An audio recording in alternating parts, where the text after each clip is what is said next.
Hello and welcome. I'm Ijoma Onyato. Tonight, former President Olusegun Obasanjo forgives his former deputy, Atiku Abubakar, endorses him for the presidency in the 2019 elections. Presidency reacts to Chief Obasanjo's endorsement of Atiku, insists the move will not distract President Buhari from achieving his set goals.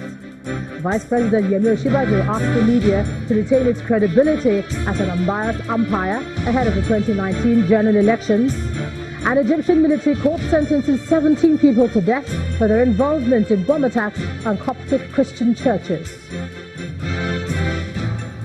On business news tonight, International Monetary Fund recommends monetary policy tightening and higher non-oil revenue mobilization as ways to strengthen Nigeria's economy.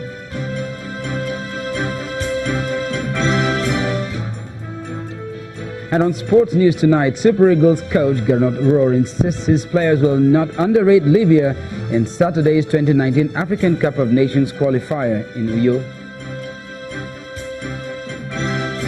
From Abuja, House of Representatives asked the executive to prevail on security forces investigating the disappearance of retired Major General Idris Alkali to respect human rights of residents of the area.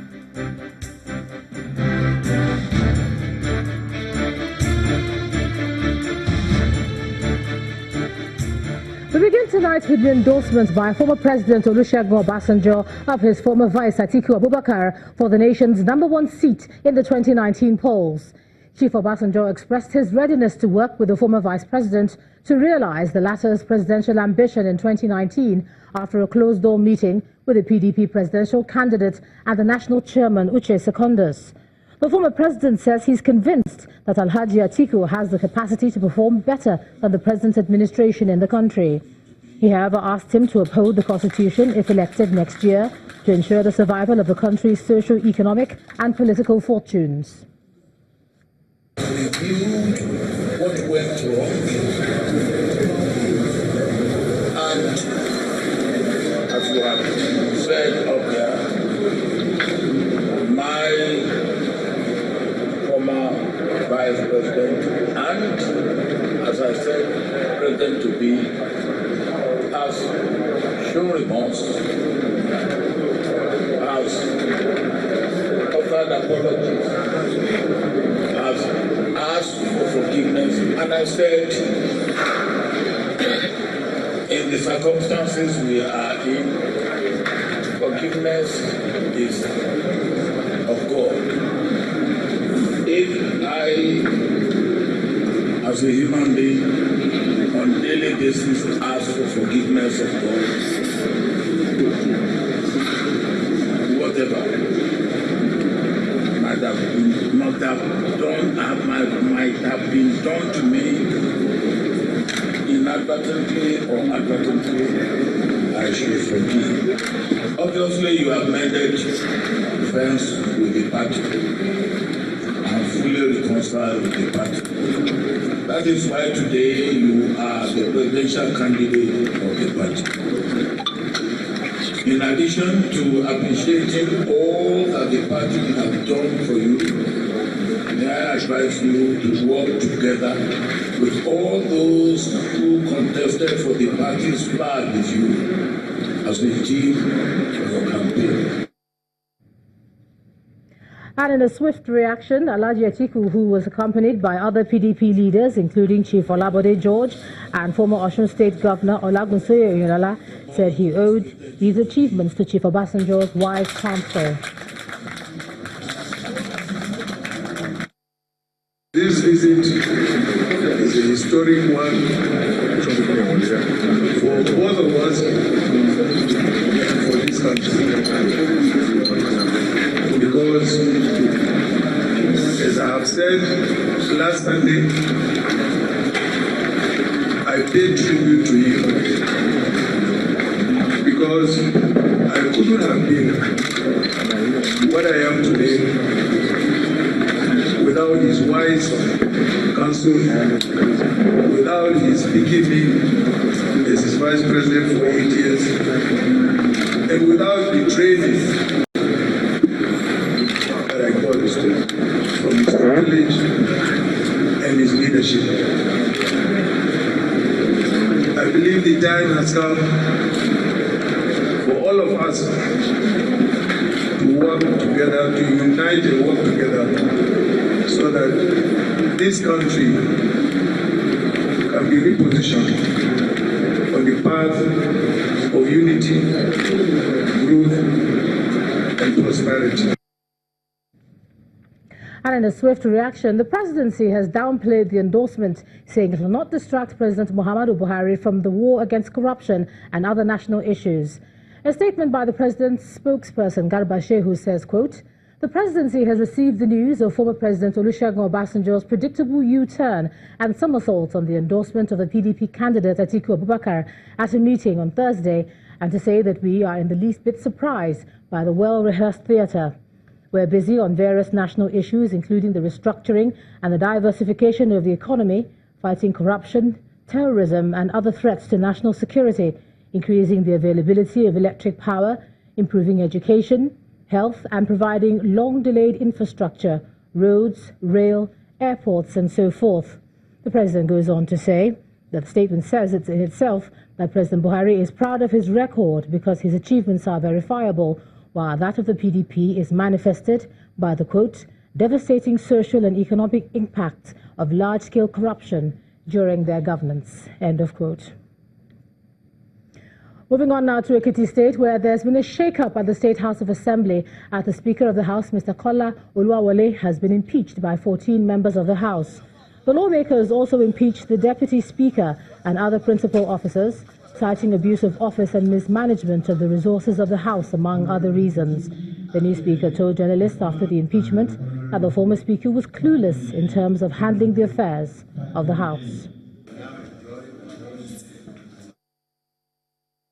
You are all aware that the State House of Assembly has since inception of this outgoing administration become a property of the governor rather than an arm of government.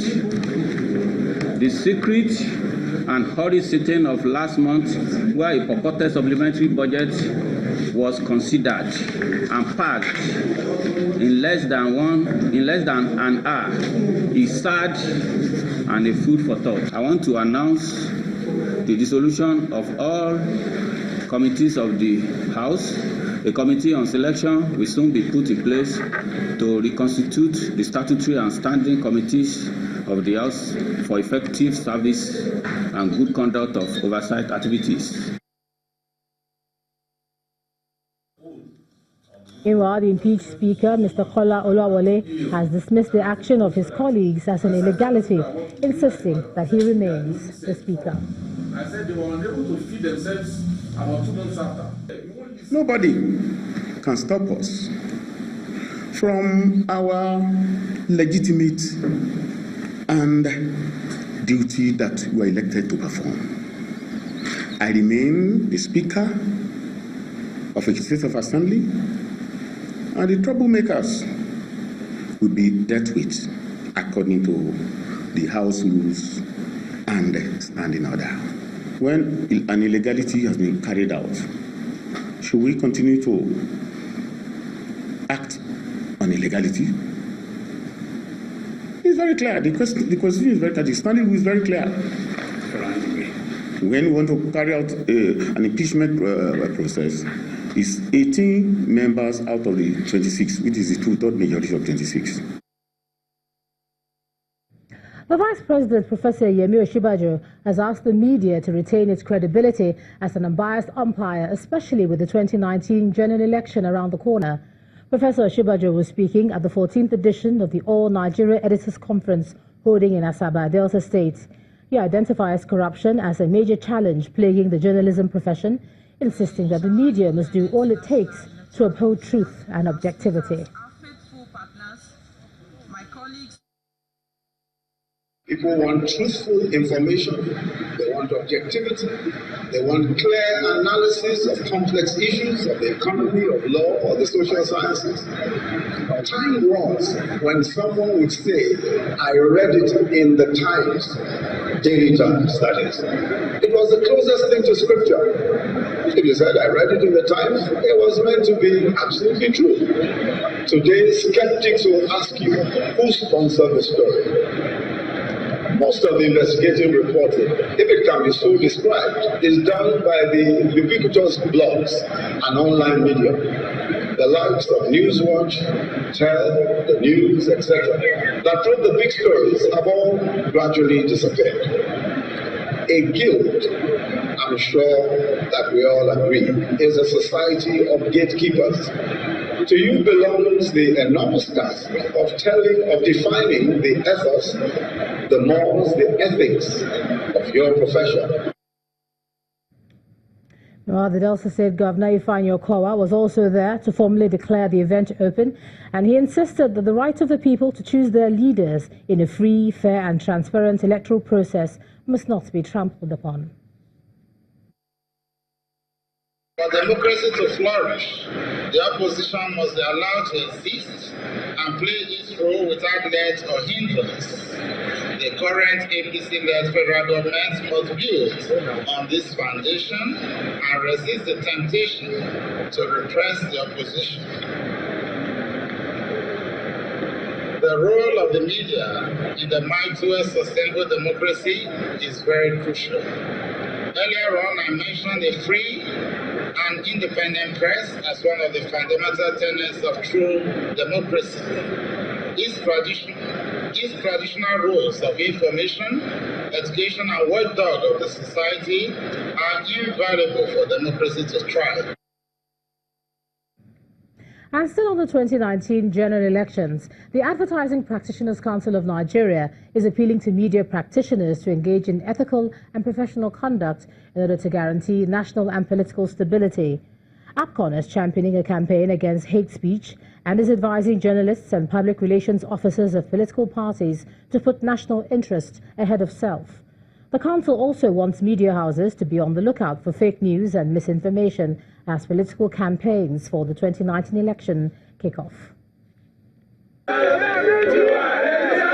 Discussions about how to control the propagation of hate speech and smear campaigns during elections are the recurrent decimal in every election year in Nigeria. And as the 2019 general elections draw closer, the urgent need for media practitioners as well as public relations officers to guard against hate speech during campaigns is the reason why the Advertising Practitioners Council of Nigeria, APCON, is holding this conference in Abuja. Both the acting registrar of APCON and the deputy director, Nigeria Broadcasting Commission, highlight the importance of ethical and professional journalism during the campaigns. The genuine concerns and adoption of ethical advertising and communication practice by persons who in one way or the other plays a role in information dissemination for self or principal's gain or for any other purpose must be encouraged in the imperative interest of national peace and political stability.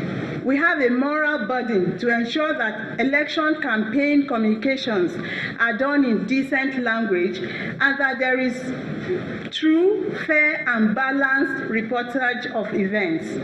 It is important to note that freedom of speech carries responsibility. Speaking against the backdrop of the 2015 general election, the keynote speaker emphasizes the need for media houses and regulatory agencies to be on the lookout for fake news and smear campaigns. Going back to the 2015 elections, there were specific documentaries that all of you here could remember. One is that desperate politicians will likely use the opportunity of the elections to plan and separate malicious political advertisements. We need to be on guard. Then secondly, there could be increased use of misinformation, disinformation, personal attacks, fake news, and hate speech by politicians to discredit and damage each other in the build-up to the elections. The chairman of Channels Media Group is represented by Mr. Abiodun Adeniyi. He explains why objectivity, balance and fairness should always drive media practice. We have to realize our roles as professionals with the ability to moderate, to calm frayed nerves and clear doubts by letting parties into all the sides of an argument. In this sense, the broadcaster's role is to relay information with decorum, with logic of perspective, and to be dispassionate in news reports. Our various rules and codes of practice break these down as balance, objectivity, or fairness.